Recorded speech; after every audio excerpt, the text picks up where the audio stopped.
Austin Watts, and welcome back to my journey to 100% hearing.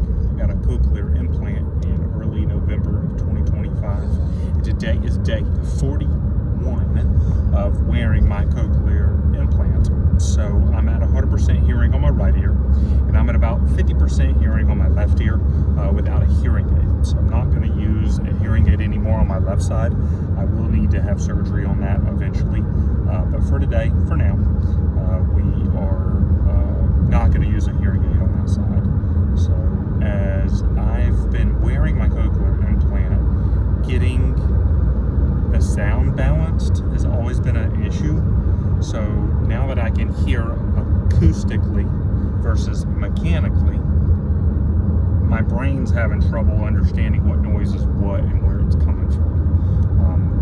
That has been one of the hardest adjustments now that I've got my hearing aid turned back up, is that I actually removed the earplug I had for a month. So for a month, my brain was only using cochlear implant sound and not any out of the ear that doesn't have surgery or hearing aid. It's been plugged. And that part's unique because it feels, I don't know how much of this is real. It feels like I've taken several steps back. It's probably this is the only negative thing I've had sort of happen since I've had surgery and I've had the device put back on, and it is, it's kind of a bumming feeling. Like, it doesn't feel good, right? Like, so much good has happened that any sort of setbacks kind of, to use a dramatic word, it's kind of catastrophic in terms of like how it feels, right? Because everything else has been up and to the right. Everything else has been fantastic. But removing the earplug is terrible, right? Like, it feels like a setback, even though it's not really. It's just a rebalancing issue that my brain is not caught up. So this has been, I guess, 12 days with the new style of hearing. So if it's day 42, day 30 was when I got my hearing aid turned all the way up. All right, so that's a negative. Here is a plus for having worn it for 42 straight days, averaging 15 to 16 hours of wearing every day. Day 42, and the mousy voices are going away. People's voices are getting pitched correctly. I'm actually able to hear somebody how they sound, and that is just so mind-boggling.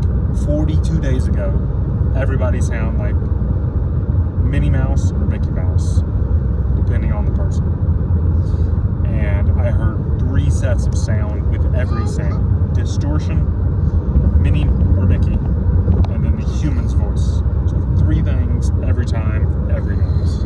And now it's like, the distortion is like 10% of what it was originally. I mean, it's like almost gone. Then the Mickey and Minnie is basically only Minnies, right? It's only female voices. And then I'm actually hearing more sound. The only drawback is when people speak quickly, that's when I start having trouble. So speed, being overwhelmed by background noise at the same time are kind of the things that are drawn back, which make, Christmas parties kind of hard, but that's okay. Today is day 42, or no, 41. Yeah, 41, I'm sorry. Today is day 41. I'll get that right in the title just for organization. We had a quiet house where I was staying for the holiday. The leaves are always going to be loud. That's never going to be a problem. I went to 2 different restaurants, 2 separate times this day. I was traveling around lunch and traveling around dinner. And there's a lot of noise back there. I can tell you that. A lot more noise than I ever knew about a restaurant. So on day 41, I went to some land up in Tennessee. And it's very remote. There's no cell phone service. And as soon as we get there, we always build a campfire immediately.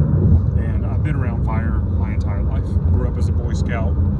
And the really interesting thing to me about fire, or this set of woods, is this holiday season, it hadn't frozen over really hard in northern Alabama or like central And so all the wood was still really kind of moist and kind of wet and damp.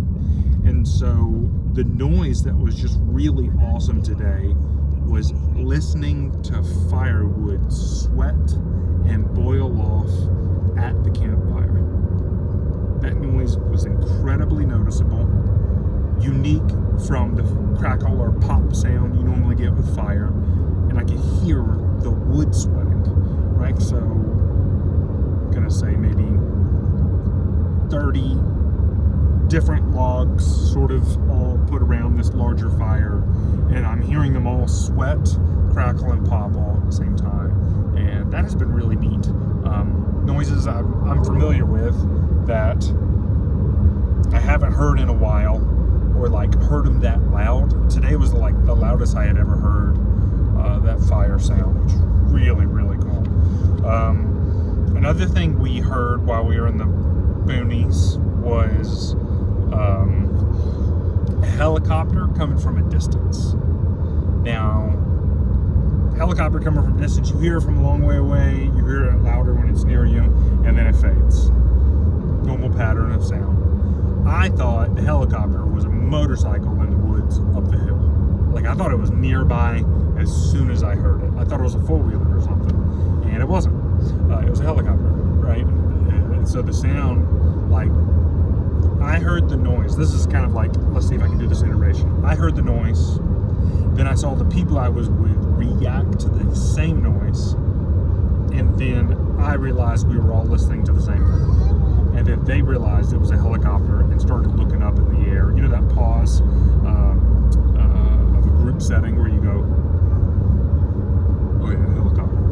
You know, like, I was there, I was hearing it before I had that moment, which is very rare. That is not something I'm used to doing. Normally, I'm the last to understand a noise that's happening.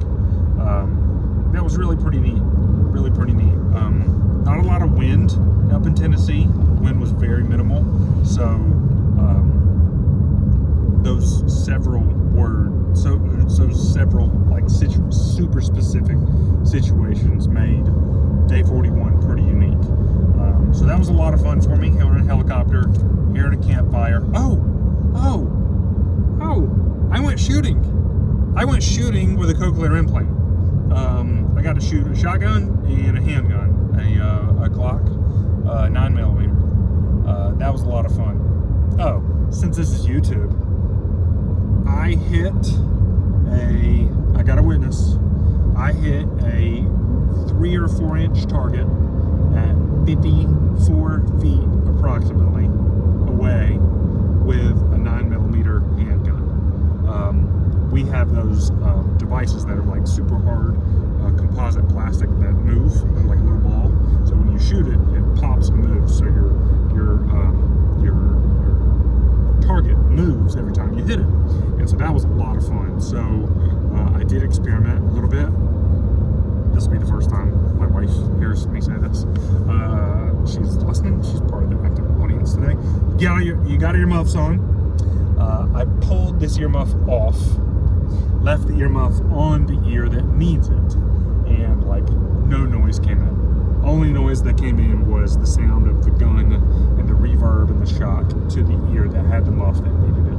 Otherwise, I had pulled my device off and then just used earmuffs as normal, because there's no point in trying to make it difficult on yourself or on your head. So anyways, that was really cool. I don't know if cool is the right word, but I use ear protection when I'm shooting always, because that's a sound that you can't undo at all. Yeah, that was cool. Shooting in the woods, the fire, leaves rustling, the helicopter, and a couple of restaurants. A lot of sound on day 41. So it's kind of a longer video explaining everything, but I appreciate you watching. And if you got any questions, please comment. Be sure to like the video and hit subscribe, or a flower will die somewhere in the woods today if you don't do it. Peace.